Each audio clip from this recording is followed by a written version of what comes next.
Bakit daw po puro sa harap lang? Breastplate of righteousness, di ba? Yung shield of faith. Bakit wala daw pong protection dito sa likod? Yan. Tapos ang sabi po niya, kasi ang Kristiyano ay hindi tumatalikod sa laban. Laging pasulong, offensive. Amen? May isa pa akong sagot doon. Bakit nga ba? Kasi, yung hindi po nakikita sa ating likod, yung mga blind spot po natin, doon po natin kailangan yung ating mga kapatid. Diba? At talaga kanina, hindi nyo naman nabot yung likod nyo, pero bakit mamasahe? Diba? Pagka nga makati yan, ang hirap abutin eh. Diba ba? Papakamot mo pa sa iba. Yun yung sarap na may pamilya. Kahit kulang tayo sa physical na family, katulad ng kanina, sabi niya wala yung father niya. But we are the family of God. Amen?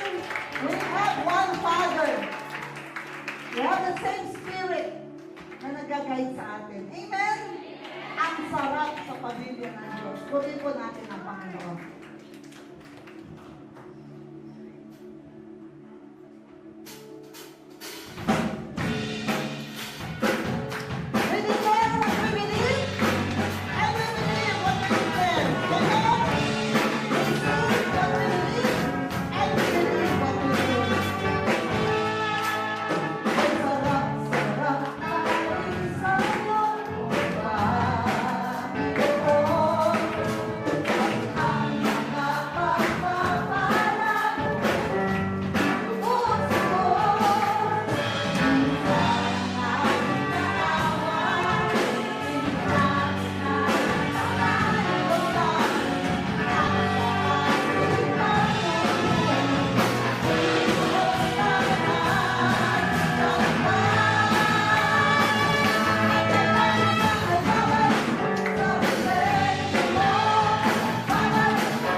kayang talunin ang mga suggestion at kasinungalingan ng kaaway ay dahil na pinupuno natin ang ating puso at isipan ng kapangyarihan ng salita ng Diyos. Amen mo? Patuloy pa natin purihin ang Panginoon.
Lord, you send the Holy Spirit, the governor of the kingdom, upang kami po ay tulungan because He is our paraclete, the one who is called to stand by for help. Kaya po, Panginoon, na patuloy kami turuan, i-equip, at mag-submit, O Diyos, sa patuloy na paghahari ng iyong banal na presensya at ng iyong salita sa aming buhay. We give you all honor and glory. In Jesus' name we pray. Amen! Hallelujah! Makakaupo na po tayo. as we go to the last session. Kahapon po, isa sa topic po natin is understanding why we need breakthrough. Sino po nakaalala pa po ng ating pong topic na yun? Dinala ko po kayo sa Genesis, no, yung kwento sa Genesis na yung pong tree of life ay binantayan, na kung saan tayo po ay prevent na makatouch doon because our sin was not yet properly dealt with until Jesus Christ came at namatay. Ang kamatayan po niya ang siyang naging dahilan upang buksan muli ang Holy of Holies at ang Tree of Life. Upang tayo ay muling maiupo at maibalik sa espiritual na posisyon ng paghahari dito po sa mundo. Because we can never rule the world as king in this life kung tayo po ay hiwalay sa presensya ng Panginoon. The Bible said, without Him, we can do nothing. So, sino po ang susi para maghari? Yung pong tumira ang hari ng mga hari sa iyong buhay. At yung pong na-install na DNA at buhay ni Kristo sa atin, ang susi kung bakit tayo naghahari. Wala na pong ibang susi at plano ang Diyos, kundi ang ating Panginoong Jesus ay mag-mature sa ating pong buhay. Siya po ang panganay, He is the firstborn of all creation, at tayo po yung kanyang kapatid. Dahil tayo po yung kanyang kapatid, ang ibig sabihin po noon, He partook the same flesh and blood. At hindi niya po tayo ikinahiya na tawaging kapatid. Ang ibig sabihin po noon, pag sinabi niyang kapatid, tayo po ay lumabas sa iisang ina. Ibig sabihin, dahil by virtue of His blood, by virtue of His death, wala po tayong pinagkaiba sa Kanya. Naintindihan po ninyo? Yun po yung presyo na binayaran niya. Kaya pwede po tayong mag-pray kay Lord. No? Ang prayer na pwede natin gawin kay Lord, Lord, dalangin ko ang lahat ng ito, Ama, sa pangalan ng aking Kuya Jesus. Kasi tawag sa atin, brethren.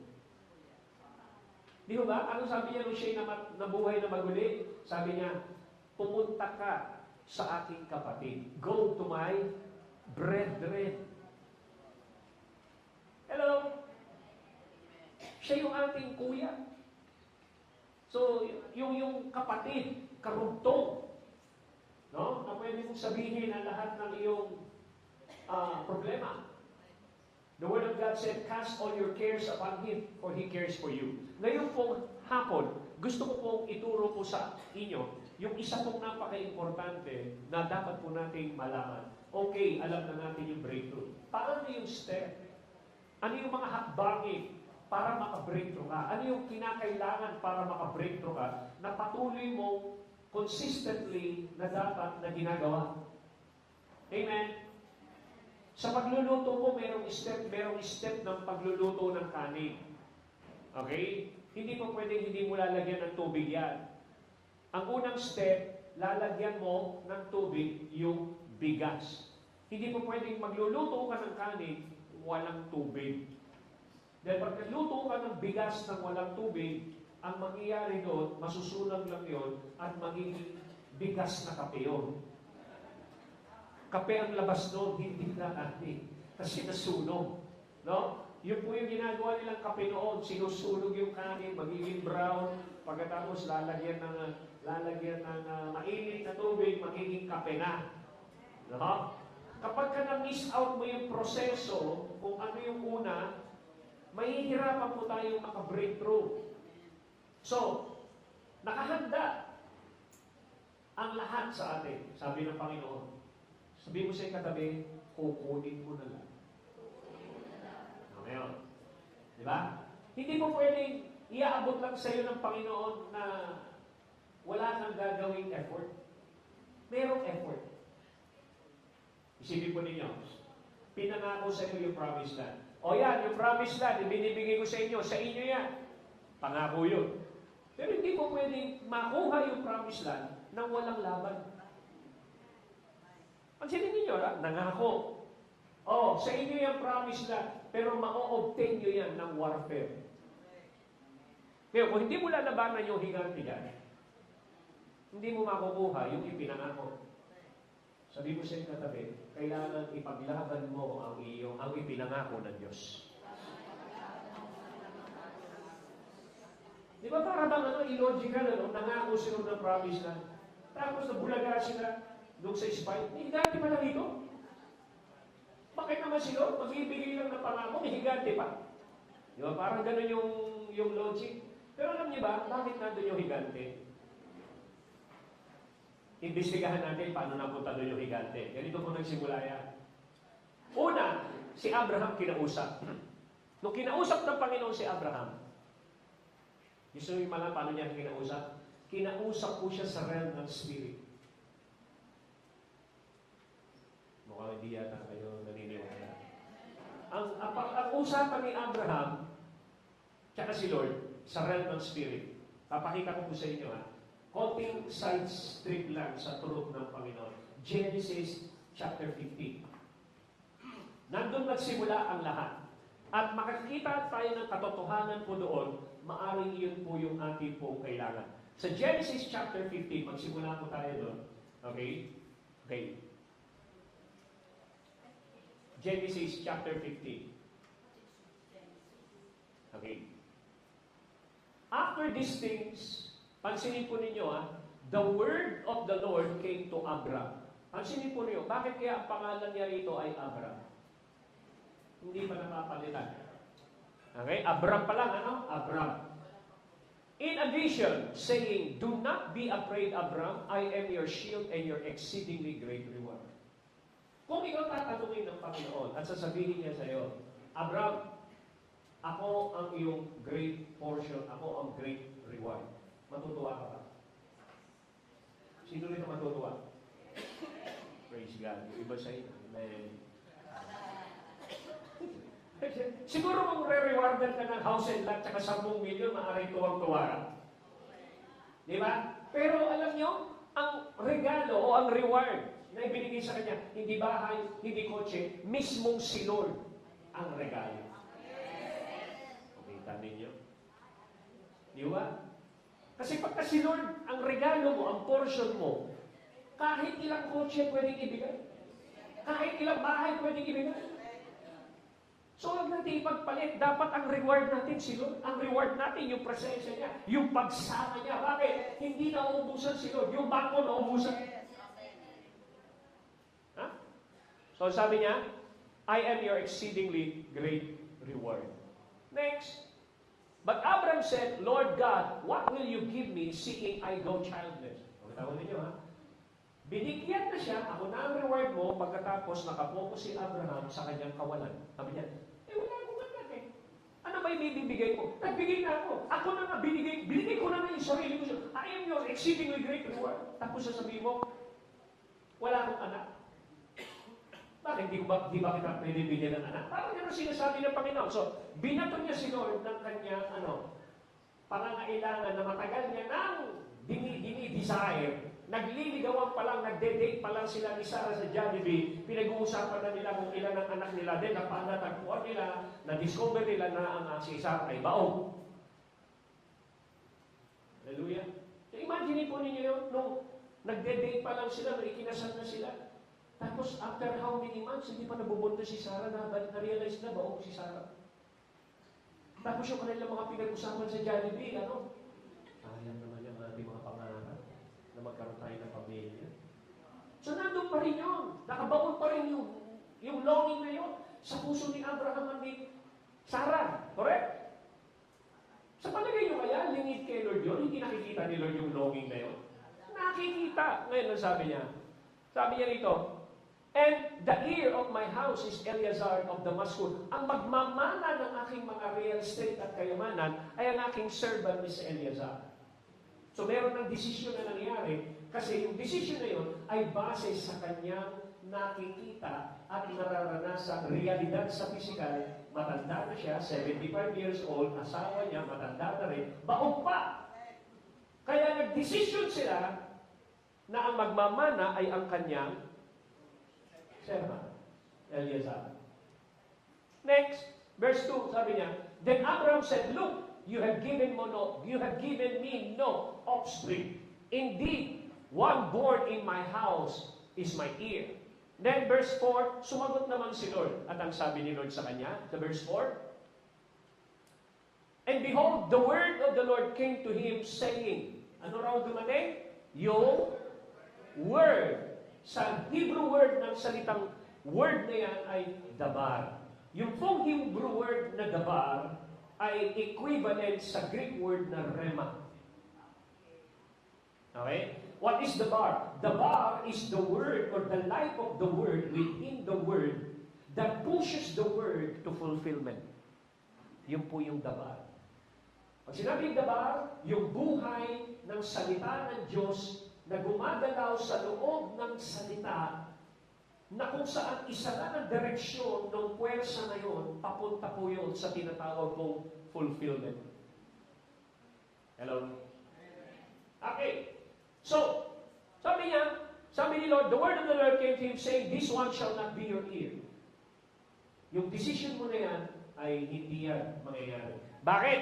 But one who will come from your own body shall be your ear. 75 years old, at ang sabi ni Lord, lalabas sa katawan mo ang tagapagmana.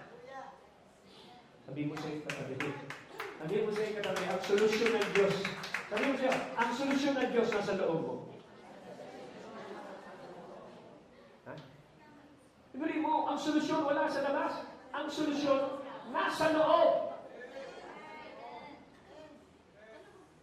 Hanap kasi tayo ng hanap sa labas. Masyado tayong naaliw kung ano nakikita natin sa labas. Hindi natin ine-explore kung anong na dapat makita sa loob. Kaya pinoint out ng Panginoon sa loob. Out of your own body shall be your ear. Next verse, verse 5. At ang sabi niya rito, ay ito. Ito na. Then he brought him outside and said, look now toward the heaven, count the stars, if you are able to number them. And he said to him, so shall be your descendants. So, pinalabas ni Lord si Abraham sa kanyang tent. Look now towards heaven. Pag angat niyang gano'n, sabi ni Lord, bilangin mo ang star. Bili mo, wala pang ilaw doon. Talagang madilim na madilim. So, ang liwanag ng mga star na yun. Kabibilan niya siguro. Hindi niya mabilang. Bakit pinabilang ni Lord si Abraham ng star?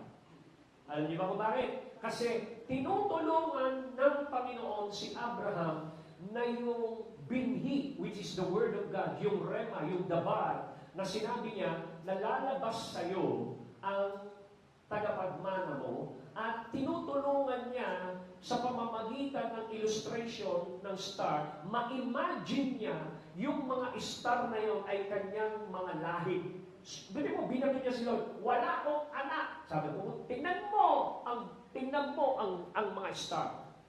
Bibigyan kita ng lahi. Anak lang pala, hindi lang anak, ibibigay mo siya. Lahi.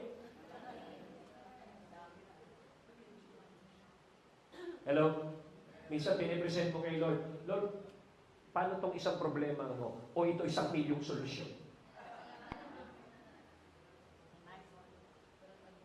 Hello?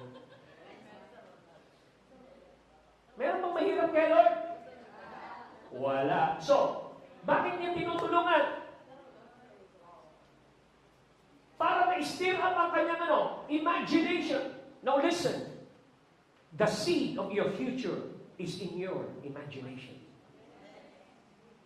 Ang binhi ng iyong kinabukasan ay nasa iyong imahinasyon. Kaya you've got to be very careful. Baka hinahak na ng kaaway ang iyong imahinasyon at pinatatakbo ka sa isang direksyon ng pagkawasak. Huwag mong hayaan na mahak ang iyong imagination.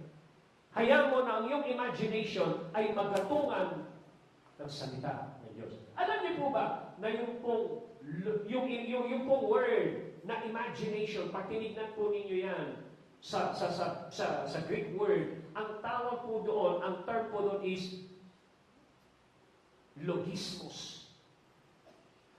Yun po yung term na salitang imagination, logismos. Pag tinuha mo po yung root word ng logismos, lumalabas po logis. At yung pong Lord ng logis came from the word logos. So what is the purpose of the logos? The purpose of the logos is to stir up a godly imagination. Kaya kailangan, hindi ka lang nakikinig ng salita, nakikita mo ang larawan ng salita. At i-allow mo na maapektuhan ang iyong imahinasyon at iyong kaluluha at iyong buhay ng salita na yon. Hanggang yung larawan na yon ay napapaiyak ka. Yung larawan na yon ay napapatawa ka. Yung larawan na yon ay pinalalakas ang iyong pananampalataya. Yung larawan na yon ay maging realidad. Saka palang magmamanifest yon sa physical. Yun po yung process ng faith. That's why faith comes from hearing and hearing the Rhema Word of God. Kaya pagka wala kang narinig na Rhema, wala kang faith. Because faith comes by hearing and hearing the Rhema, not the graphe. Rhema.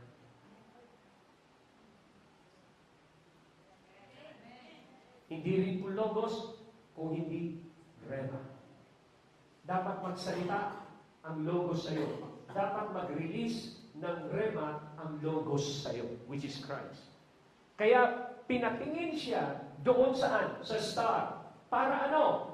Para yung kanyang imagination ay ma-picture niya yung sinabi niya, Lord, na yung anak mo lalabas sa iyo. Lalabas sa iyo ang tagapagmana mo. Lalabas sa iyo ang tagapagmana mo. Kailangan makita mo na lumalabas sa iyo ang tagapagmana mo. Kailangan makita mo si Sarah nanganganak. Kailangan makita mo siya lalabas sa iyo. Kaya pinalabas siya sa tent at pinakita, ganyan ang karami ang magiging lahi mo. Tinutulungan ni Lord si Abraham na i-capture ng iyong imagination yung kanyang sinabi. Amen.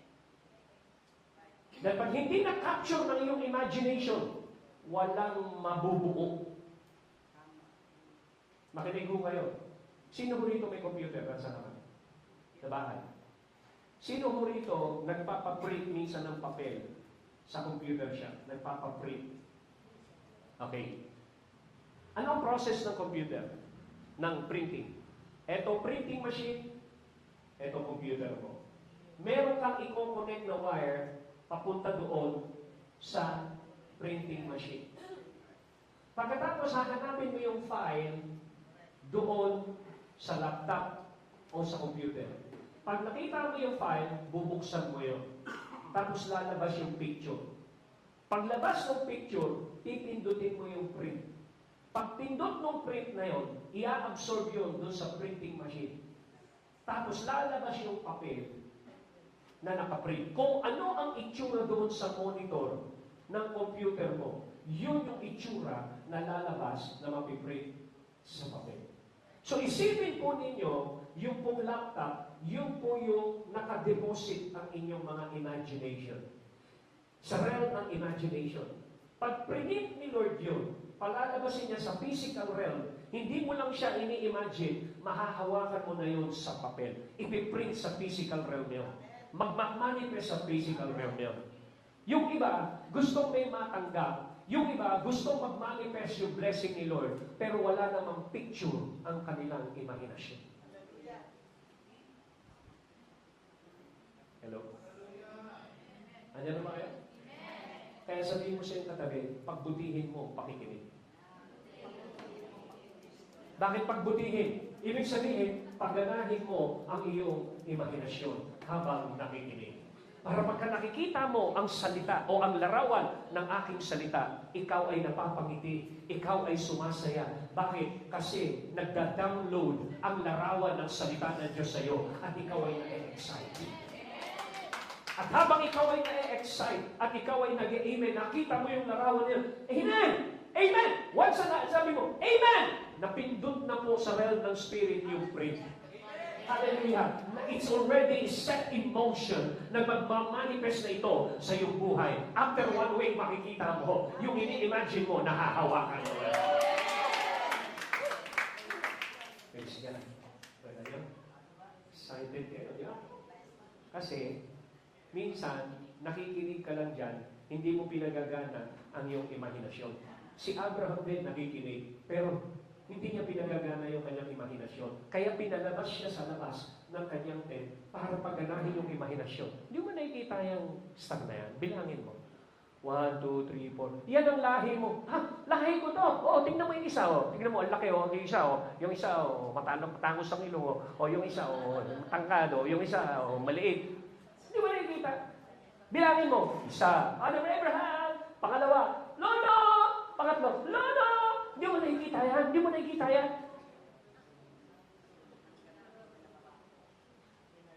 Hello? Sabi niya, lahi ko ba yan? Star lang yan eh. Hindi. Sabi niya, kinabukasan. Lumabas ka. Lumabas ka. Sige. Ano? Ano nakikita mo? Tumingin ka sa buhangin. Ano nakikita mo? Bilangan mo yung buhangin. Lahi mo rin yan. Ha? Buhangin, lahi to. Tingnan mo yung maliliit na butil yan. Wala, di mo ba nakikita yung larawan ng apo mo niya? Lolo! Lolo! So, makikita mo, sa gabi, nakikita mo stars. Sa umaga, nakikita mo yung buhangin. Ano sinabi sa Joshua 1:8? Meditate my word day and night. So that you might what? Understand what is written therein. Then, you will have what? Success. So, kapag dating ng umaga, minimeditate ni Abraham yung kanyang word. Salamat sa lahi ko. Ito pala. Salamat. Umaga, buhangin. Salamat sa lahi ko, Lord. Pagdating naman ng gabi, salamat sa lahi ko, Lord. Araw-araw yun. He keep praising God. Araw-araw. Hanggang umabot siya ng 100 taon. Bakit ang tagal? Kasi ang lalabas sa kanya ay isang bansa. Hindi lang tao. Lahi. Kaya matagal.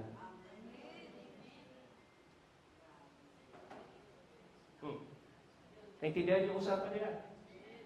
Kala niyo, kwento lang yan. May katotohanan, may proseso. Ano, tutuloy ko ba natin o gusto niyo matulog? Ay, kasi gusto akong matulog pagkatapos kumain. Okay, verse 6. Verse 6, ano nakalagay? Sabi niya, and he believed the Lord. Ayun, nanampalataya. Yes, Lord! Yes! Yung pala ibig mo sabihin. He believed the Lord. And the Lord, He accounted it to him for what? Righteousness. Dahil pinaniwalaan mo yung imposibleng bagay na sinasabi ko sa iyo, now you position yourself into the right standing with me. Ibig sabihin nun, nakahulog ka na, nakatapat ka na sa akin, nakahulog ka na, you're in right standing with me, you are in agreement with me, you are in righteousness. Kasi paano gagawa ng himala ang Diyos sa iyo kung hindi ka nag-agree sa Kanya? If you are not in right standing with Him, kailangan mo mag-agree sa sinabi niya kahit gaano pa ito ka-imposible. Alam niyo, nakakain lang kayo kanina ng manok, parang bumagal yung amen.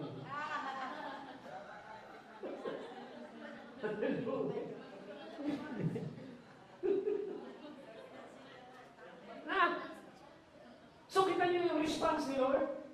Dahil pinaniwalaan niya ang isang imposibleng bagay, He accounted it to Abraham in righteousness.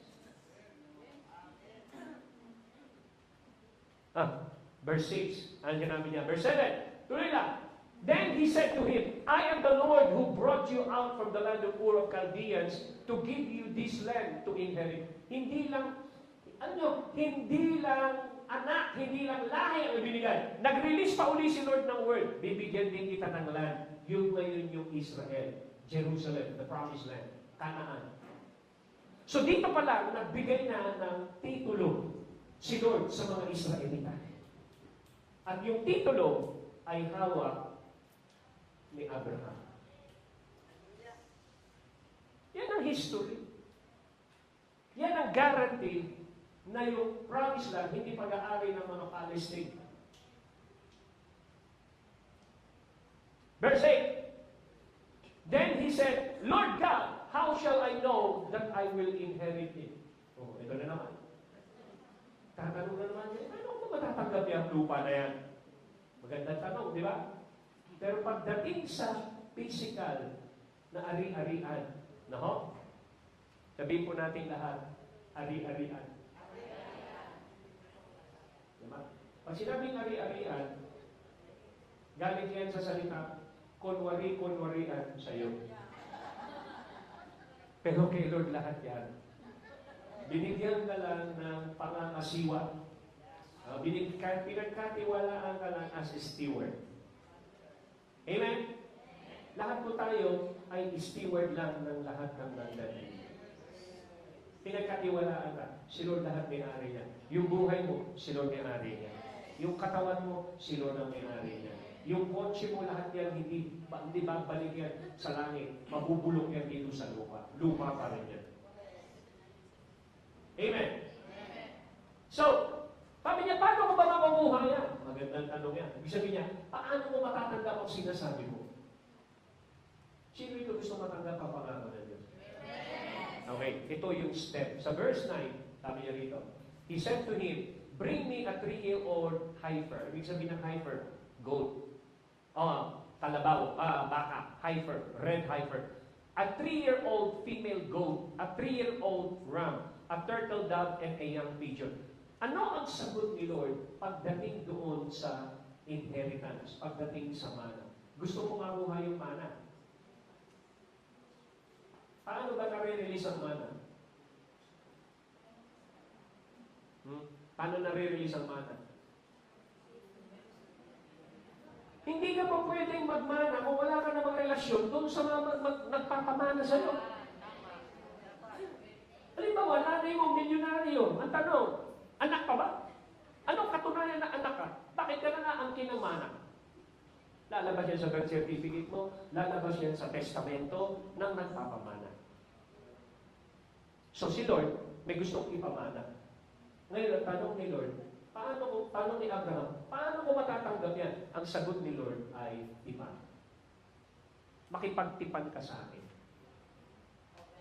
Ano sabi niya? Bring me a 3-year-old heifer. Ialay mo sa akin yan. Hatiin mo sa gitna sa tipan. Makikipagtipan ako sa iyo. Ano ibig sabihin nun? Ready ka ba na pumasok sa isang seryosong relationship? Dahil maraming mga Kristiyano, ang gusto lang kay Lord, yung ibibigay ni Lord sa kanila. Pero ayaw nilang maging seryoso kay Lord. Gusto nila, i-date lang nila si Lord. Ang relationship nila kay Lord, gusto nila grocery store si Lord. Pag wala ng pagkain, pupunta ron, kukuha ng grocery. Ang relationship nila kay Lord, gusto nila ATM siya. Pag wala ng pera, pupunta ng pera, hingi ng pera. Yun ang relationship nila. Kaya tama yung kanta ni Karen Carpenter. Sabi ni Karen Carpenter, if you're only using me to feed your fantasies, you're really not in love, so let me go. I must be free. Bakit? Kasi ginagamit mo lang si Lord. Hindi mo talaga mahal si Lord. Wala kang seryoso. Hindi ka willing mamatay para kay Lord.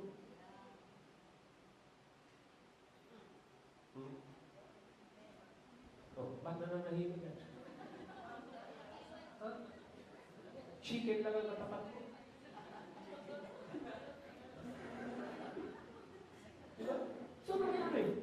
So, hindi mo pwedeng magkaroon ka ng access sa mga mana kung wala ka naman talagang relasyon sa Panginoon. So, kaya niya sinabi, makipagtipan ka sa amin para magkaroon ka ng access sa mamanahin mo. Diba? Kapag ang conjugal rights, nagkakaroon ng conjugal rights ang babae at ang lalaki. Halimbawa, yung babae mahirap, yung lalaki milyonaryo. Pag sila nakasal, nagkakaroon ng conjugal rights yung babae na yung pag-aari ng lalaki ay may 50% ng pag-aari yung babae. Hello? Eh nakikipagtipan si Abraham kay Lord. Siya may-ari ng lahat-lahat, buong mundo, buong universe. Pero sinasabi niya, Abraham, gusto mo magkaroon ng access sa mana? Makipagtipan ka muna sa akin. Tanungin mo katabi mo, may okay ng katabi mo. Ha? Seryoso ka ba? May covenant ka? Pinakasalan mo na ba si Lord? O lumalapit ka lang kay Lord dahil gusto mo lang magkaroon ng temporary material security na hindi ka pababayaan ng Panginoon ng mga material na bagay lang. Pero yung level ng relationship na gusto niyang lumalim ka, ayaw mong lumalim. Ayaw mong mag-commit. Gusto mo lang umattend ng Sunday service. Ayaw mong magpagamit sa Kanya. Ayaw mong mag-song lead. Maganda ang boses mo. Ha? Ayaw mong magsakripisyo. Gusto mo doon ka lang sa gitna. Neutral. Ayaw mong mag-alaga ng tao. Kasi alam mo, matigas ang ulo nila. Yung magpastor. Bakit? Lahat yata na nagpapastor, nakukumbos ang buhok.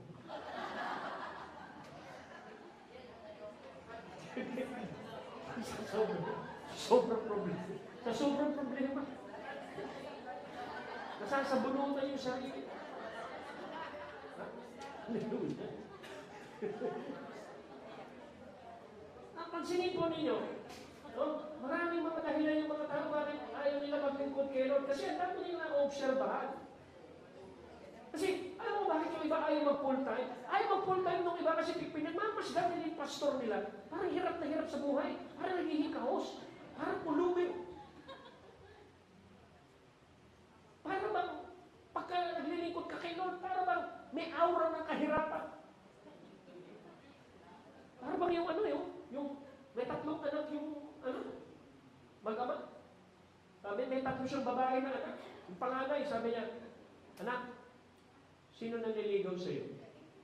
Ano po? Engineer. Ba't po? Kaya ka. Engineer ang nanliligaw sa iyo. Yung pangalawa, sabi, ikaw anak, ano nanliligaw sa iyo? Isa po siyang doktor. Wow! Magiging maganda buhay mo pag nagkatuluyan na yun. Tapos yung panghuli, bunso. Ikaw bunso. Ano, sino nanliligaw sa iyo? Pastor po. Ha! Pastor! Wala naman yung mga pastor. Para ba lang ang liit ng tingin?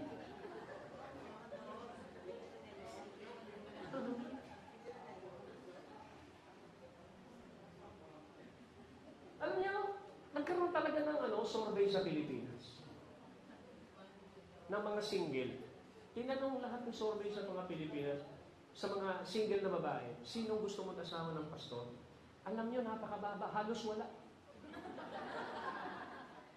Dito, mag-survey kayo, mga single. Sino nito gusto mag-asawa ng pastor? Taas ang kamay.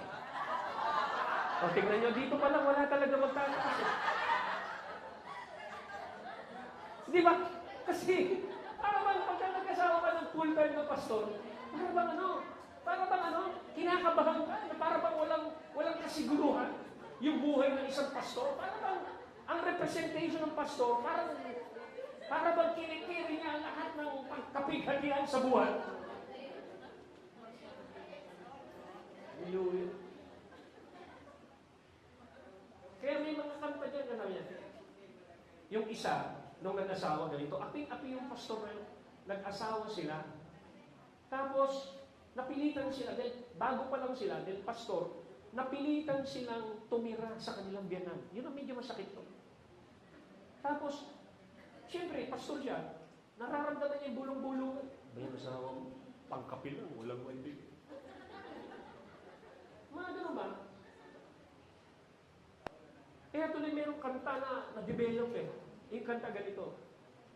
Kung ako'y mag-aasawa. Kung ako'y mag-aasawa, ayoko ng pastor. Bakit? Ang bahay niya hindi sa kanya, ang kotse niya hindi sa kanya, ang biyanan niya galit sa kanya. Kung ako'y mag-aasawa, ayoko ng pastor. Ano kawawa naman yung mga pastor natin? Ganun ang nasa aura. Alam niyo itong pastor na ito naka-attend ng breakthrough seminar sa Tabaco. Breakthrough! Naintindihan niya yung mga teaching, naintindihan niya hanggang sa nagpasting, hanggang naka-receive ng rema. Tumapang siya hanggang sa yung rema na yun, nag-manifest sa buhay niya, pinagpala siya ng gusto, na iba yung kanta. Ngayon, kanta ganito lang. Kung ako'y mag-aasawa, mag-aasawa, mag-aasawa, kung ako'y mag-aasawa, gusto ko'y pastor. Bakit? Ang bahay bigay sa kanya, ang kotse bigay sa kanya, ang biyen bilib sa kanya. Kung ako'y mag-aasawa, gusto ko ng pastor. Mabuhay ang mga pastor!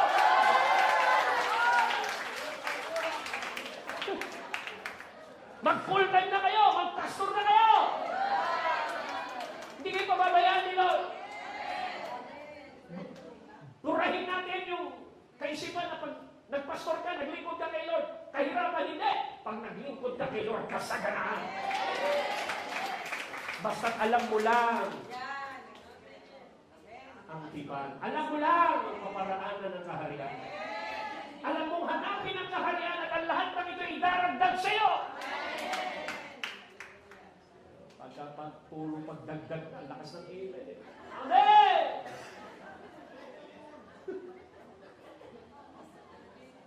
So, ang susi para matanggap at magkaroon tayo ng access, sabi niya, covenant. Sino ho rito merong seryosong tipanin? Pag sinabing tipan, para mong pinakasalan si Lord, tatanungin ka nung pastor ng officiating minister, ikaw na babae, tinatanggap mo ba ang asawang ikaw na ang pangalan ay ganito bilang iyong asawa? Sa hirap at ginhawa. Inuna yung hirap kaagad eh. Hirap agad eh. Hindi inuna yung ginhawa eh. Sa hirap at ginhawa. Parati kong narinig, hirap at ginhawa. Wala akong narinig na ginhawa at hirap.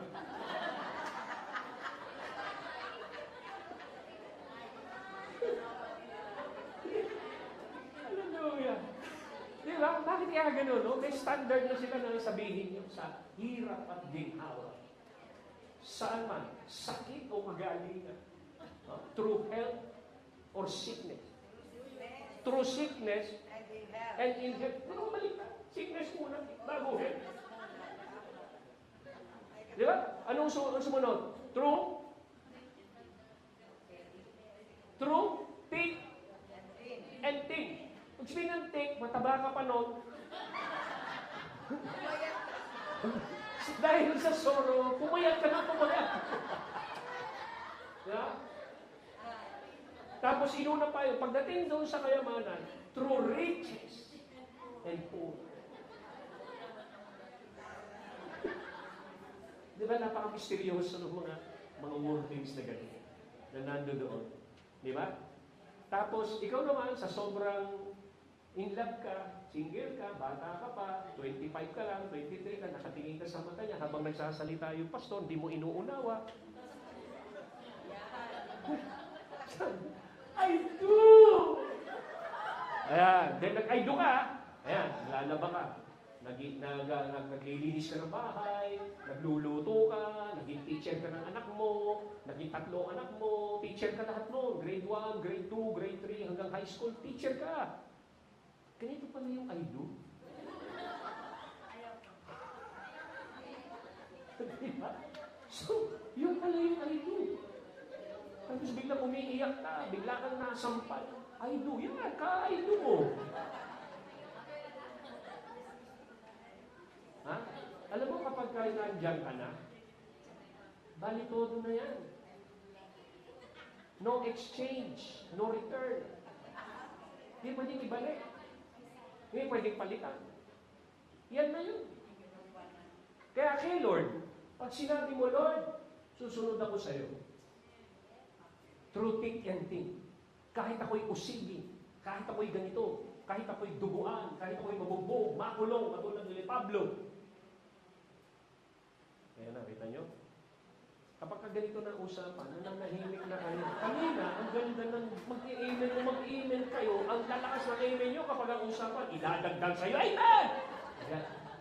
Tapos pag ang usapan na, pag yung duguan ka, parang maiiba na yung ano mo, pakiramdam mo makinig.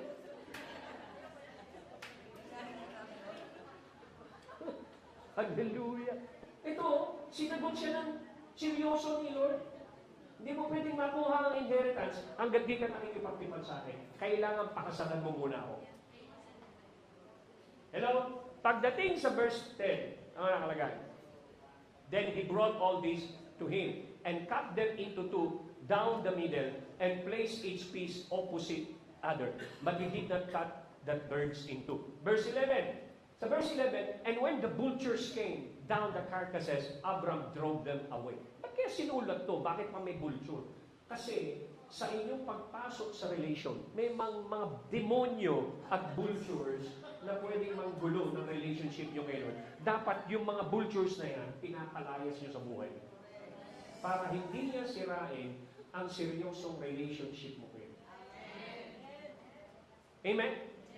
And then, pagdating sa verse 12, sabi niya, now when the sun was going down, ano na, ibig sabihin, pahapon na, sunset na, ikakasal sila ni Lord, sunset. Hindi bukang liwayway, hindi umaga, sunset.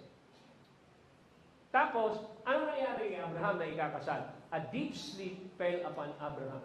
Sino ba naman magpapakasal na patutulugin sa araw ng kasal? Papayag ka nun, ikakasal ka, tapos tutulugan ka nung ikakasal. Saan ikakasal? Ano tutulugin? Pero ito po, dahil kasalan sa Spirit ito, pinatulog ng Panginoon ang katawan ni Abraham. At pagkatapos nun, behold, a horror, a great darkness fell upon him. Pag sinabing, behold, a horror, yung pong nararamdamang takot. Naalala po ba ninyo nung kumababaw ang cloud of glory doon sa Transfiguration, nung sinabi ni Peter na ito gagawa ko ng kubol para kay Lord, para kay Elijah, para kay... Di ba? Biglang may cloud na dumating, natakot sila. Because that is the presence of the Father. So, pagdating sa verse 13, ito ang nangyari. Then he said to Abraham, kinakausap niya na si Abraham. Gusto ko pong tignan po ninyo, ulitin po natin yung verse 12. Sa verse 12, now when the sun was dead, a deep sleep. Ibig sabihin, sa verse 12, tulog na yung katawan ni Abraham. Correct? Nakahiga na siya. Correct? So habang nakahiga siya, yung kanyang katawan, sa verse 13, pansinin niyo, kinakausap na niya si Abraham, hindi na sa flesh. Kinakausap na niya si Abraham sa isang level ng dimension ng spirit. Ang tawag doon is know. Hindi understand. No. It's in the spirit. Certainly, that your descendants, naglakbay sila sa future. For how many years? Sabi niya, your descendants, yung pinangako niya, na stars, na stand, sabi niya, will be strangers in a land that is not theirs. That is what? Canaan in the future. And will serve them and they will afflict them for 400 years. So nag-travel sila sa spiritual time machine ng 400 years. At sinasabi ni Lord doon, ayan ang iyong descendants. Ayan yung stars na nakita mo. Ayan yung buhangin na nakita mo.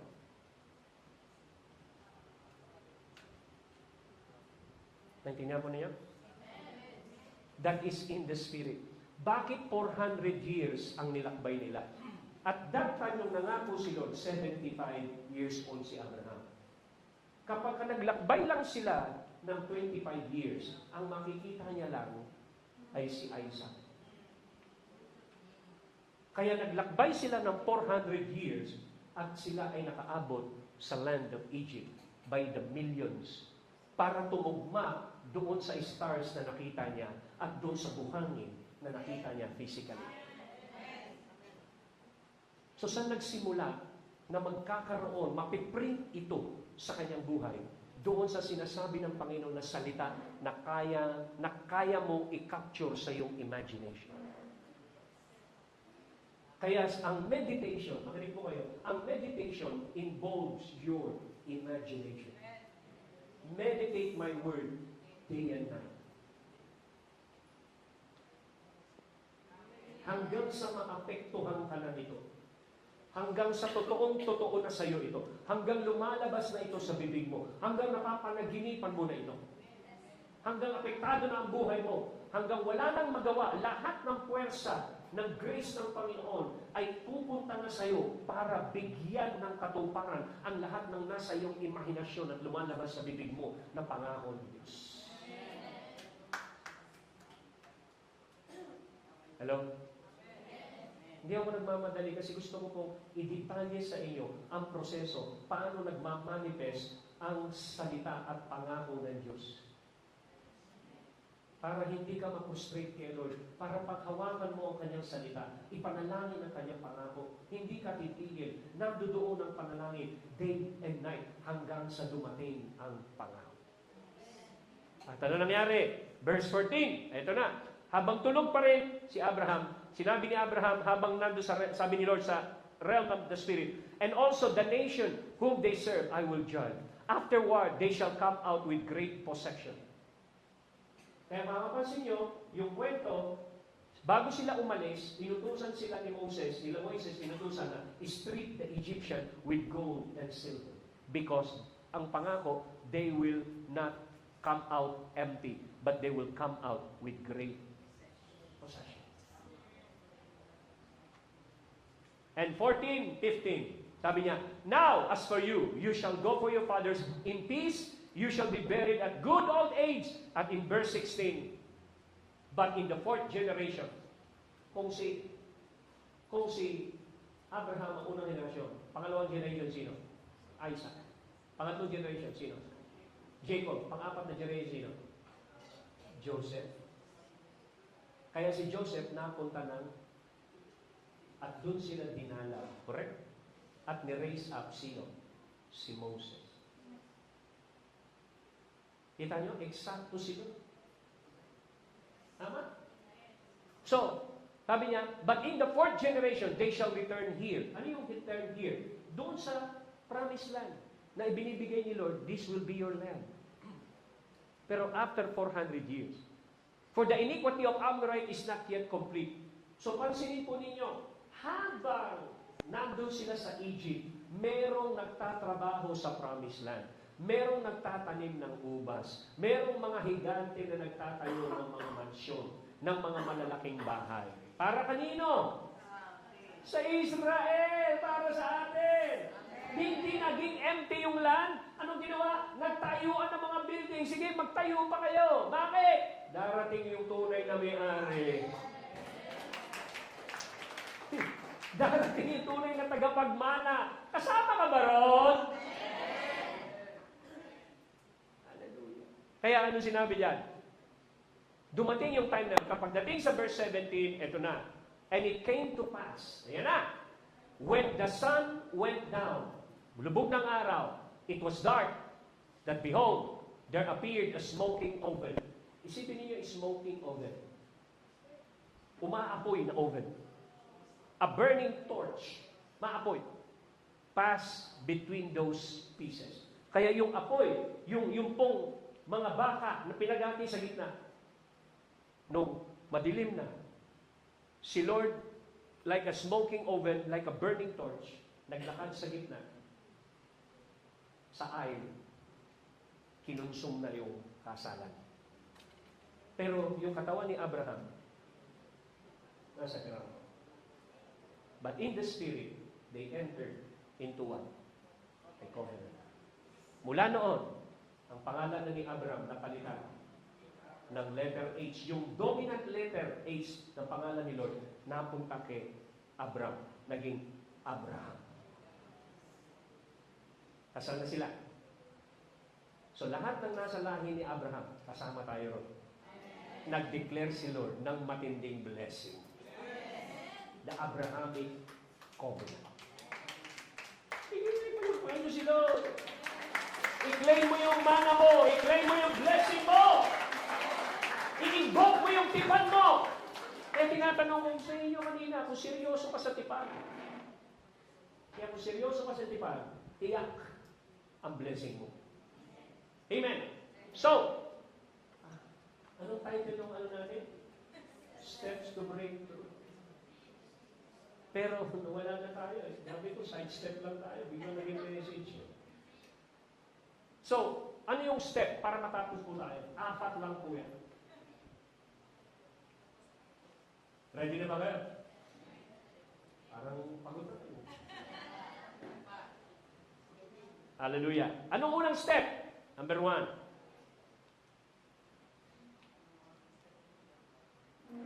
Ayaw. Step to breakthrough. Ayaw. Yan. We break through to everything that God has prepared for us. Halimbawa po, ito pong anong ito? Pader. Jeremy, pakisara yung pinto. Halimbawa po, lahat po ng nandiyan dyan, sa loob na yan, ng room na yan, ay lahat ng inihanda ng Diyos sa'yo. Hindi mo makukuha yung nandun, maliban na lang makapasok ka. Kaya kailangan mong maka-breakthrough. Correct? Pag naka-breakthrough ka doon, okay? Sige, Jeremy, nakapasok ka, kunyari, naka-breakthrough ka. Okay, pasok. Okay, nakita mo na ngayon yan. Sige, buwala ka sa mga inihanda ng Diyos sa'yo. Okay, labas ka na, labas. Labas. Tapos, naka-breakthrough ka na sa spirit. Okay, naka-breakthrough ka na sa spirit. Ngayon, lumabas ka na. So, naka-breakthrough siya, no? Pagdating niya doon, merong ipinakita si Lord at glad. Shoo! Tingnan ko sa'yo. Ngayon, nandito ka na. Nakita mo ba kung ano yung nandun doon? Ano nakita mo sa inihanda ng Diyos doon? Ano nakita mo? Ha? Ano nakita mo? Mangkok. Ano pa? Tasa. Ano pa? Lababo. Ano pa? Di ba? So, makikita mo na halimbawa nandito tayo sa labas, nandito sa loob, tumingin tayo sa labas na gano'n, makikita mo yung Mayon Volcano. So, yung Mayon Volcano na yun, nakahanda yun para sa'yo.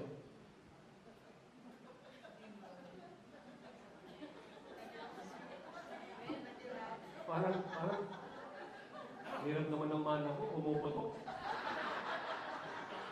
No, example lang yun eh.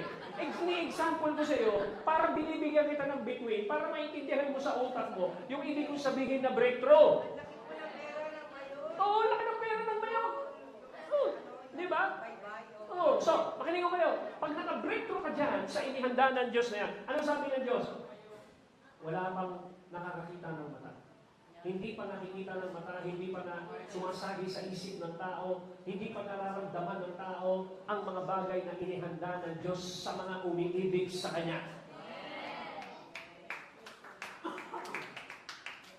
Pero pwedeng makita sa pamamagitan tulong nino ng Holy Spirit. Kasi yung Holy Spirit lang ang nakakaalam ng iniisip ng Diyos. Kaya ang Holy Spirit lang ang magkoconnect sa isipan ng Diyos papunta sa isipan mo. At pag napunta na sa isipan mo, yun yung bibigkasin ng iyong bibig. At pag nabigkas na ito ng iyong bibig, doon magkakaroon ng manifestation. So hindi ka nagbibigkas sa iyong bibig nang wala kang basihan. Hindi ka magbibigkas sa iyong bibig nang gusto mo lang. Magbibigkas ka sa iyong bibig ng mga bagay na ipinakita ng Diyos sa iyo.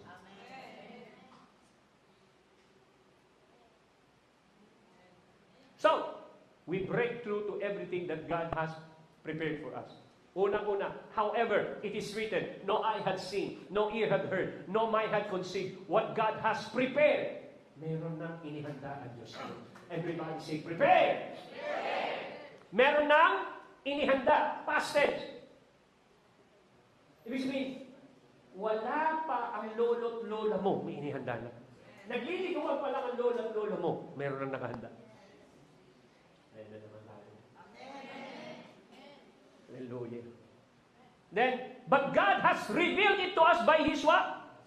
Spirit. For the Spirit search what?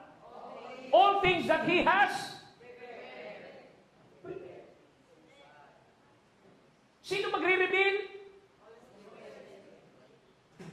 The Spirit. Kaso walang emphasis minsan sa atin ng Holy Spirit. Wala tayong relasyon sa Kanya. Ayaw mong i-progress ang relationship mo sa Kanya. Ano pa? Mga kalaliman ng Diyos. Hindi lang all things, may kalaliman pa. Mga kalaliman na hindi maintindihan, hindi maarong ng isang normal na tao. Then, pa sinabi, Number 1, step, attract His presence. Yan po yung unang step to breakthrough. Kailangan ma-attract mo ang presensya ng Diyos. Sa pamamagitan ng ano? Sa pamamagitan ng worship. Hindi darating ang presensya ng Diyos kung hindi ka gagawa ng altar. Tandaan nyo, noong panahon ni Elijah, bumaba ang apoy nung inayos niya ang altar. At nilagyan niya ng sakripisyo. Sabi mo siya yung katabi, kumusta na ba ang altar mo? Ha? Alam niyo, sa Israel, pagka kinokonquer ang Israel, ang unang sinisira ng mga kaaway ng Israel ay yung altar. Bakit? Kasi alam nila, pag sira ang altar, walang lalandingan ng presensya niyo. Kaya ang una niyang sinisira ay sirain ang mga altar natin, ang mga devotion natin. I-distract ka upang mawalan ka ng panahon sa pagsamba. Pag sira ang altar mo, sira ang buhay mo, sira ang pamilya mo. Kasi walang na-attract na presence. It comes through what? Worship. Exodus 20:24. Make me an earthen altar. Sacrifice your whole burnt offerings, your peace offerings, your sheep, and your cattle on it. Every place where I cause my name to be honored in your worship, I'll be there myself and bless you. Ano niya sabi? Gawan mo ko ng altar. Ilagay mo ang iyong sakripisyo. Kahit saan! Kahit saan lugar, kung marunong kang gumawa ng altar at worship, sabi niya, pupunta ako dyan. Pupunta ako dyan. Pupuntahan kita. Pupuntahan kita. Dadaloy ang aking presensya. At pagpunta ko dyan, meron akong intensyon at meron akong iiwan. Pagpunta ko dyan, I will bless you. Yung iba kasi, yung iba kasi, ang inuuna, yung blessing, hindi marunong gumawa ng altar. Pupunta na lang doon, hindi man lang marunong magtaas ng kamay, hindi man lang marunong magpuri. Sabi ng worship leader, sumigaw tayo ng hallelujah, bumubulong. Hallelujah. Pagtaas tayo ng kamay, pagtaas ng kamay, kalahati lang. Lord, ba't kalahati lang blessing mo? Kalahati lang yung kamay mo.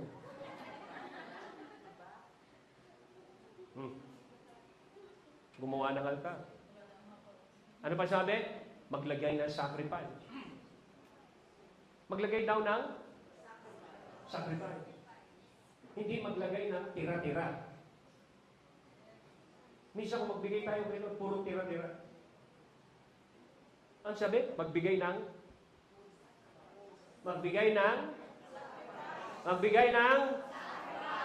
tatlong beses pa bago mabasa. Ang hirap basahin, di ba? Then sabi niya, every place, kahit saan. Ibig sabihin, hindi mo na kailangan mag-abroad para ma-achieve ang blessing. Kung nasan yung altar, nandun ang blessing. Ba't kailangan mo mag-abroad? Ba't kailangan iwan mo ang asawa mo, ang mga anak mo? Ba't hindi ka ba kayang pagpalain dito? Yung bang Diyos ng pagpapala, nasa Israel lang, nasa Saudi lang, nasa UAE lang, nasa Singapore lang, nasa Hong Kong lang?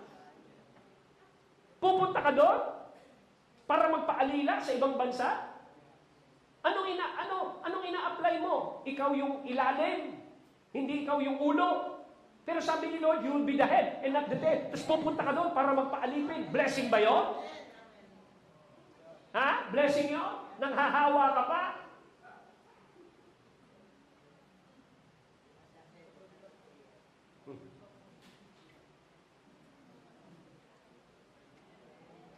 Huwag yung ungingitian ng ganyan klase nito. Alam mo na yun.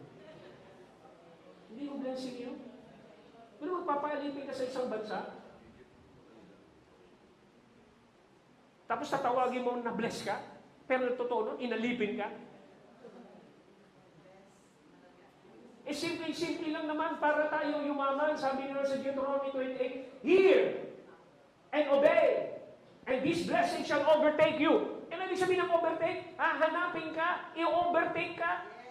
Alam mo yun, halimbawa ikaw ito, tapos yung blessing, hinahabol ka, ino-overtake ka. Pag overtake sa yung ganon, biglang hihinto yung blessing, mamaya aksidente ka, makakrush ka sa blessing. Uy, ano to? Blessing. Nag-overtake yung blessing sa iyo. Pero may kondisyon.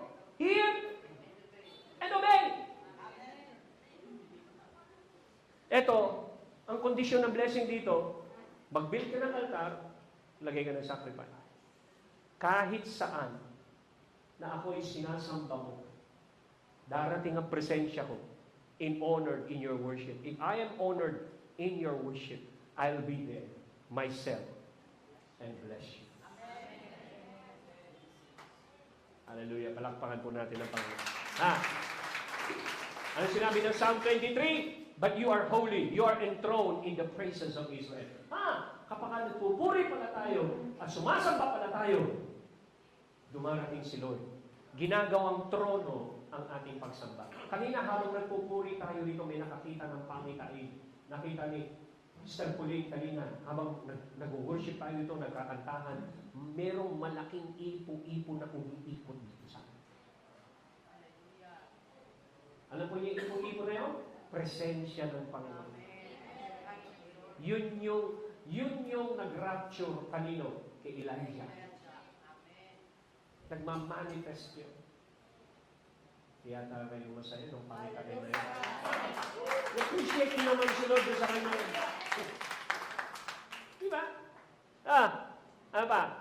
Pangalawa, once na siya ay na-attract, once ng Panginoon is enthroned, si Lord magre-release ng word, magre-release ng dabar, magre-release ng rema. He will begin to what? Speak. He will speak. At dahil yan, sabi sa verse 22, there I will meet with you from above the mercy seat, from between the two cherubim. Yung ano ginagawa ng dalawang cherubim? Nagwo-worship. Sabi niya, pupunta ako sa gitna nun. And that upon the ark of testimony, ano gagawin niya? I will speak intimately with you, of all which I give you in commandments to the Israelites. Tandaan po ninyo, kapag hindi nagsalita si Lord, at hindi ka binigyan ng rema, wala kang faith. At pag wala kang faith, wala kang pera pantransact sa kaharian. Kasi ang currency to transact in the kingdom is faith. It's impossible to please God without faith. Hindi sinabing it's impossible to please God without money. Ang ino-honor sa kaharian, faith. So hindi tinatanggap doon yung libo-libo mo. Ang tinatanggap doon ay faith. Sabi ko sa yung katabi, tandaan mo yan. Hallelujah. So, magsasalita daw si Lord. Magmamanifest siya. Mangungusap siya sa iyo. At once na siya ay nagsalita, sabi niya, there I will meet with you and I will speak with you from above the mercy seats. And I will tell the testimony about everything which I will give you. Lahat daw sasabihin. Intimately. Matthew 18:20, sabi niya, for wherever 2 or 3 gathered, drawn together as my followers, and into my name, in my presence, there I am in the midst of them. Dumarating sila. Kahit 2 lang kayo, kahit 3 lang kayo, darating sa loob. Ano sinabi niya? 2 or 3 gathered in my name. In worship, darating ako sa kanila. Mangungusap ako sa kanila. Okay. Okay? Number 3, step to breakthrough. Pagka nagsalita si Lord, anong dumarating? Faith. Ano sinabi? Romans 10:17. So then, faith comes by what? Hearing, and hearing by the Rema word of God. Hindi po yan logos, hindi po yung graphe, Rema. Ang makapag-i-stir up at makapagbibigay ng pananampalataya sa iyo ay Rema. Okay? Hindi dumarating ang rema kung wala si Lord. Kailangan nandun si Lord. Paano ma-attract si Lord? Kailangan may altar. Kailangan makabreakthrough pa saan? Sa worship. Okay. So, nakikita po natin dito sa Hebrew 11:6. But without faith, it is impossible to what? To please Him. For he who comes to God must believe that He is Ang sinabi niya, believe that He, ever say He is. Bakit hindi sinabing He will be? Bakit hindi sinabing He was? He is. Ibig sabihin ng He is ngayon. Kailan mo matatanggap ang blessing? Ngayon. Kailan ka magtatagumpay? Ngayon. Dahil ang pananampalataya ay valid lang ngayon. Hindi ka pwedeng manampalataya sa kinabukasan. Hindi ka pwedeng manampalataya sa nakaraan. Valid lang ang pananampalataya ngayon. That's the reason on Hebrew 11 verse 1 sa King James nakalagay, now faith. Hindi sinabi, yesterday faith. Sabi, now faith. Hindi sinabing tomorrow faith. Hindi. Ang sabi, now. Kailan mo marireceive ang blessing mo? Now. Kailan mo marireceive ang breakthrough mo? Now. Ayan. Sabi niya, now faith is the substance. Ibig sabihin no? May substance daw. Sa realm ng spirit, yung faith po ay may substance. Sa realm, makinig ko kayo, sa realm ng physical, hawakan po natin ito. O ito, may substance. Sa physical, nahawakan ko. Hawakan mo ko. Nahawakan. Di ba nahawakan? May substance. Sa realm ng spirit, kung itong tasang ito is faith, may substance ang faith. Kaya pansinin po ninyo, doon po yung babae, yung pong merong dinudugok na babae, ano ang kanyang meron? Meron siyang picture of faith. Ano yung picture ng faith niya? Hindi pa niya na pupuntahan si Jesus. Meron na siyang picture of faith. Ready to be prayed out. Ready to be manifested. Anong nandun sa kanyang imagination? Ang nandun sa kanyang imagination, nahawakan na niya ang laylayan ni Kristo. Is it right? Nakaprogram na yon doon sa kanyang imagination. Correct? Tama. So, paano siya nagkaroon ng pananampalataya? Sabi ng Bible, she heard about Jesus. So, nung nakarinig siya patungkol kay Jesus, umusbong ang pananampalataya. At pagkatapos na ano ba niyang ginawa? Ang sabi niya, makikipagsiksikan ako. He put action to his faith. For faith without action is dead. Habang ikaw ay nag-a-action, nare-release yung creative power ng Panginoon upang ang lahat ng iyong pinanampalatayanan ay magkaroon ng kaganapan. Kaya yung pananampalataya ng babae ay punong-puno ng substance. Punong-puno ng siksik ng substance. Kaya nung hinawakan nung babaeng yon, yung laylayan lang, ramdam na ramdam ni Lord yung substansya ng kanyang pananampalataya. Kaya nung naikabit yung pananampalataya, para siyang USB na merong hinigop kay Lord. Tapos si Lord meron ding naramdaman. Meron naramdaman siya, sino humipo sa akin? Sino humipo sa akin? Sabi nila Peter, Lord, ba't ang tanong mo mali? Ang dami sumisiksik yung 5,000 yan, no? Kakakain lang yan ng tinapay, 5,000 yan ay ipagsiksikan sila. Mali yata yung tanong mo, sino humipo sila ay ipagsiksikan? Alam nyo, kahit nahawakan ako nitong mga taong ito, wala akong nararamdaman. Bakit? Kasi walang substance ang kanilang faith. Pero merong isa rito na meron akong naramdaman na yung substance ng kanyang faith may bigat. May laman yung kanyang faith. And that's the woman. That's why faith is what? Substance. Merong substance. Ang tanong ko mga kapatid, may substance ba? May karga ba ang faith mo? Meron bang clear picture? What is faith? Faith is a clear picture of what you're fighting for. That's why faith is a maximum use of God-given imagination.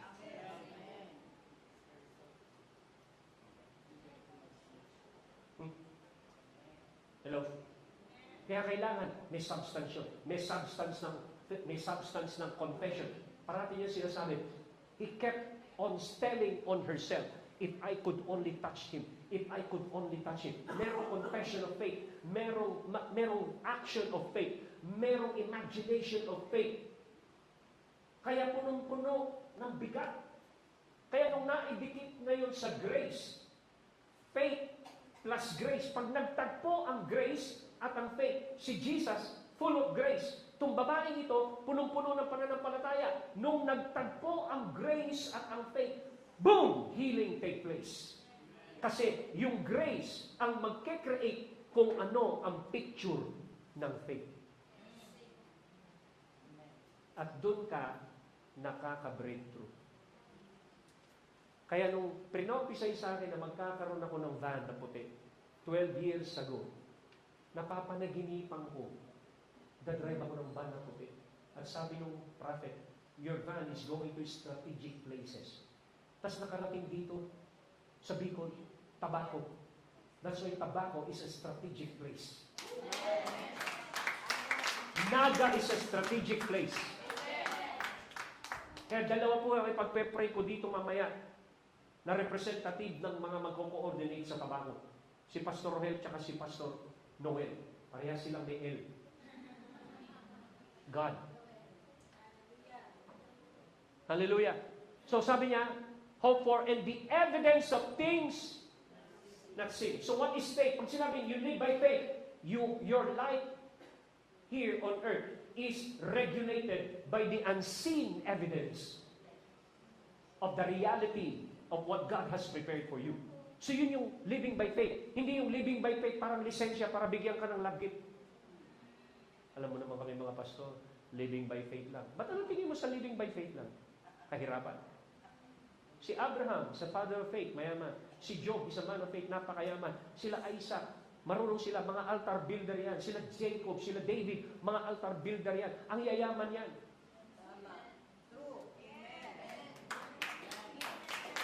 Hello? So bakit mo minamaliit yung salitang faith? Yun lang ang magpapayaman sa iyo. Wala nang iba. Yun yung tunay na currency ng langit. Faith. Pag sinabing, I live by faith, ibig sabihin nun, I live by the unseen realities of what God has prepared for me. Ang ibig sabihin, you are living by faith, you are controlled. Your life here on earth is regulated by the evidence of things not seen. Hindi nire-regulate ang buhay mo ng mga bagay na nakikita mo sa mundong ito. Nire-regulate ang buhay mo dito sa earth ng faith ng mga bagay na hindi nakikita. Tapos ikaw naman, gusto mo may makita ka sa physical. Saan mo kinukuha ang assurance mo? Hindi sa nakikita. Kinukuha mo ang assurance mo sa hindi nakikita. That's the life of faith. Ano kabaliktaran ng faith? Faith is the evidence of things hoped for and the evidence of things not seen. Ano ang kabaliktaran ng faith? Hindi po doubt, hindi rin po fear. Ang kabaliktaran ay nakikita. Kung ang faith ay hindi nakikita, ang kabaliktaran ng hindi nakikita, nakikita. Kaya kung parati kang maniniwala sa nakikita mo, you are controlled, you are deceived, you are manipulated ng nakikita mo, and you are not living by faith. Kasi nabubuhay ka ng nakikita mo, hindi ka nabubuhay ng hindi nakikita.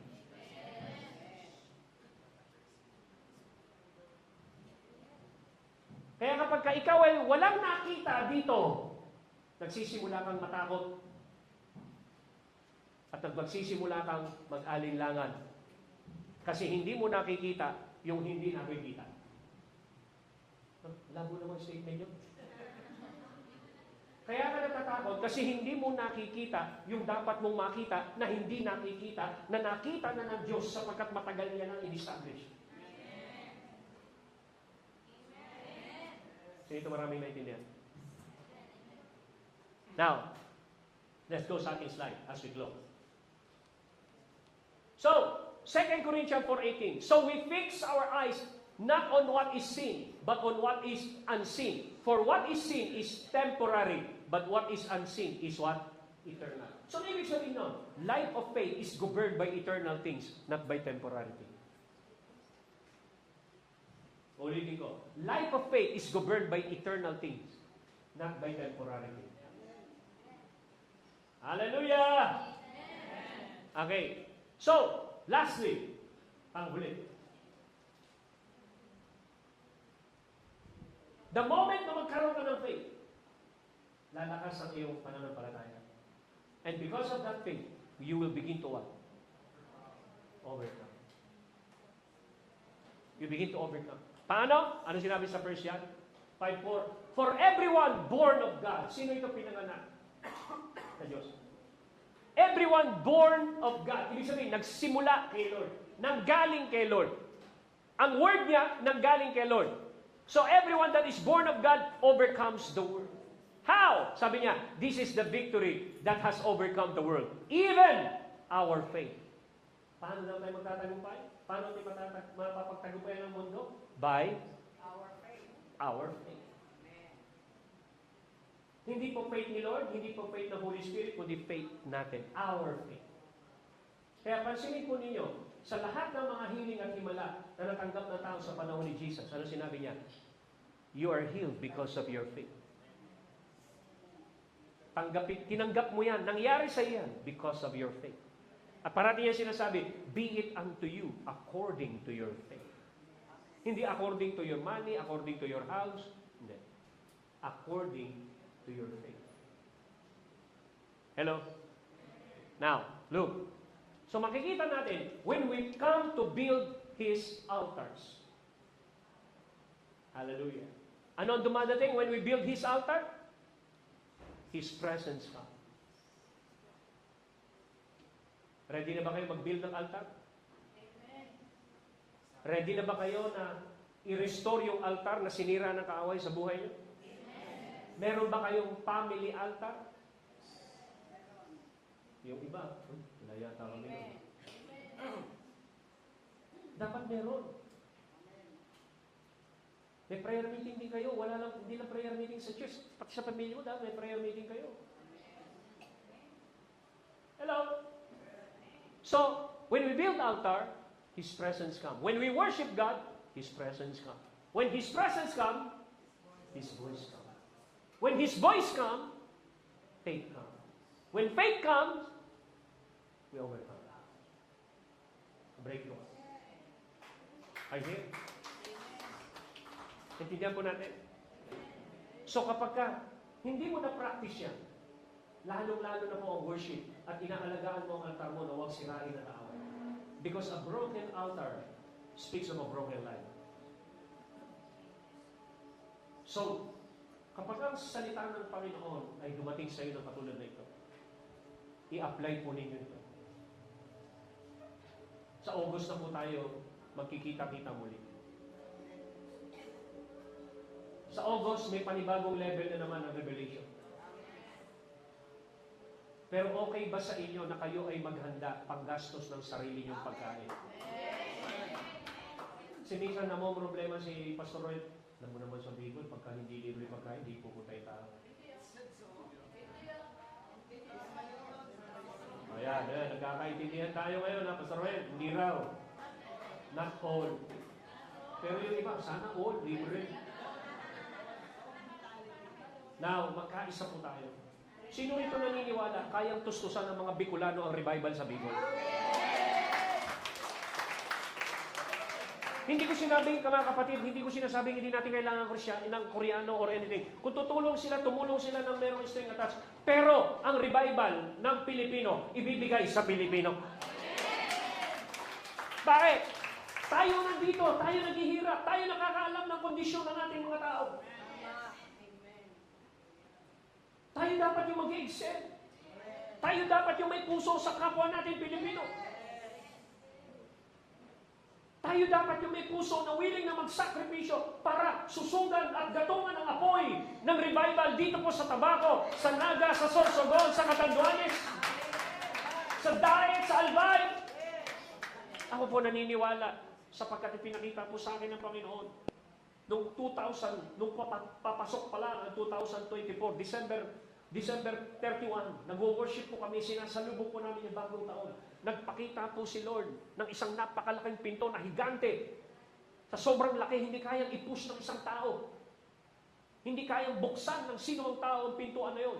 Then pagputok ng 2024, yung pong pintuan po yun na napakalaking, mismong si Lord ang nagbubukas at lumalabas sa siwang yung pong kaluwalhatian ng pinto na yon. Ramdam mo na pag binuksan niya, yung kanyang kapangyarihan ay ibubuhos. That's why year 2024 is a year of open door.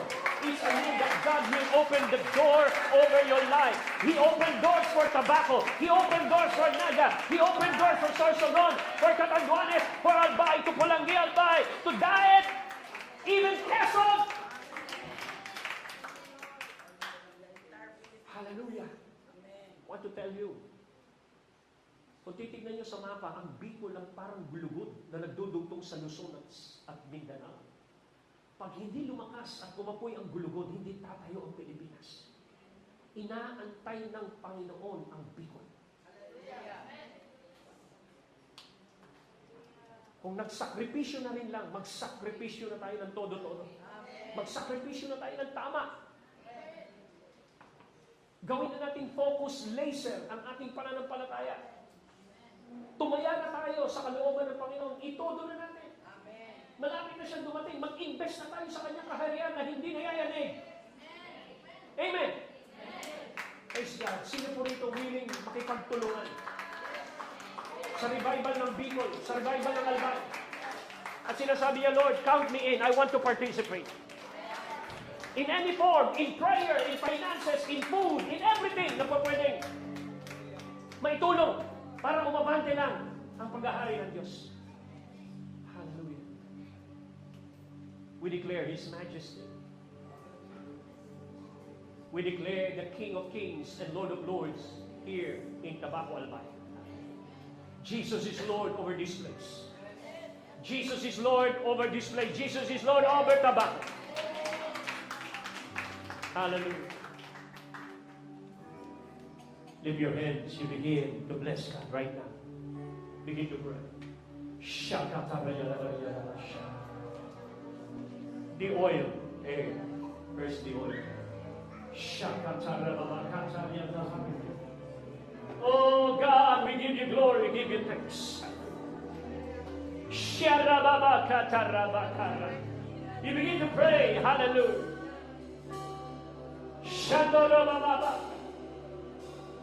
We declare your majesty.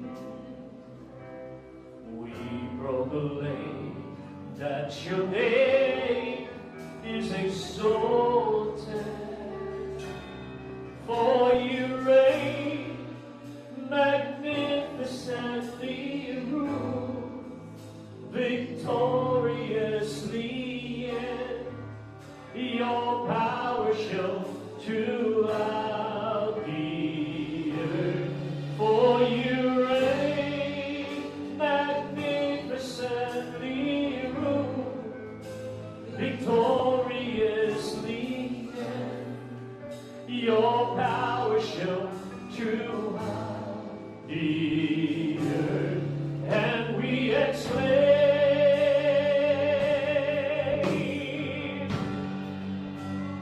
our God is mighty.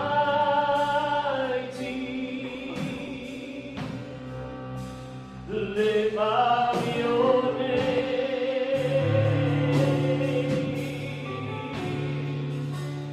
for you are holy.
O God, in adoration,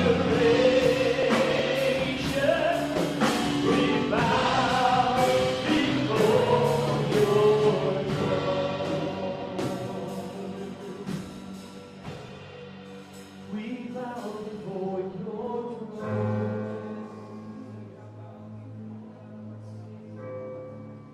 We bow before your throne. We bow before your throne. We bow before your throne. We bow before your throne. We bow before your throne. In worship, we build our altars to you right now. We bow before you. We put our sacrifice, our offering, our life as a living sacrifice. We bow before your